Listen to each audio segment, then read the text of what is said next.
നമസ്കാരം, പ്രവാസി മലയാളിയിലേക്ക് സ്വാഗതം. യുഎഇയിൽ നിന്ന് കേരളത്തിലേക്ക് കുറഞ്ഞ നിരക്കിൽ ടിക്കറ്റ് ലഭ്യമാകുമ്പോൾ തിരിച്ചുള്ള വിമാന ടിക്കറ്റ് നിരക്കിൽ ഇരട്ടിയിലേറെ വർധന. നാട്ടിൽ നിന്ന് ദുബായ്, അബുദാബി സെക്ടറുകളിലേക്കാണ് വൻ നിരക്ക്.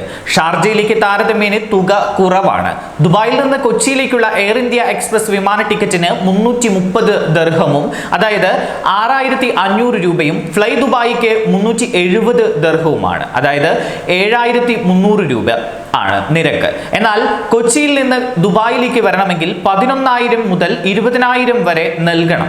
അബുദാബിയിലേക്കാണ് വരേണ്ടതെങ്കിൽ 14,500 രൂപ മുതൽ 16,000 രൂപ വരെ നൽകണം. ഇതാണ് ശരാശരി നിരക്ക്. തിരുവനന്തപുരം, കോഴിക്കോട്, കണ്ണൂർ സെക്ടറുകളിൽ നിന്നുള്ള നിരക്കിൽ നേരിയ ഏറ്റക്കുറിച്ചിലുകൾ ഉണ്ടാകാം. എന്നാൽ ഷാർജയിലേക്ക് 8,000 മുതൽ 10,000 രൂപയ്ക്ക് വരെ ടിക്കറ്റ് ലഭ്യമാണ്. യുഎഇയിൽ സ്കൂൾ തുറന്നതും അവധിക്ക് പോയവർ ഓണത്തിന് ശേഷം തിരിച്ചെത്തുന്നതും കോവിഡ് നിയന്ത്രണങ്ങളിൽ ഇളവ് വരുത്തിയതും തിരിച്ചുവരവിന് ആക്കം കൂട്ടി.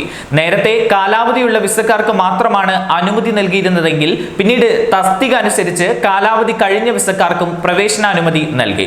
ഇതെല്ലാം യുഎഇയിലേക്കുള്ള യാത്രക്കാരുടെ എണ്ണം കൂട്ടിയതോടെ വിമാന കമ്പനികൾ നിരക്ക് വർദ്ധിപ്പിച്ചത് എന്നാണ് സൂചന.